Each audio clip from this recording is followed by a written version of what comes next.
妹子急诊科医生，反复咳嗽怎么办？首先呢，咳嗽我们一定要去医院去检查的，排除一些肺部的疾病和我们的呼吸道疾病。有的朋友啊，他就反复的咳嗽，检查都没有什么问题，就自行的去吃消炎药、止咳药、止咳糖浆，2个月了、3个月、半年了还不好。其实呢，我们应该找到咳嗽的病因。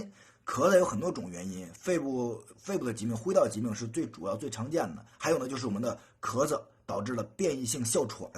还有就是反流性食管炎，它也会导致我们的反复的刺激性咳嗽。还有一种就是我们的鼻炎，还有咽炎也会导致咳嗽。咳嗽了不能盲目的去吃药，比如说止咳糖浆。我的一个朋友就总是喝止咳糖浆，这个止咳糖浆里面含有可待因，会导致成瘾性的。不要盲目去吃止咳药、止咳糖浆还有抗生素，要查它的病因来明确诊断再用药的。我是威子，学更。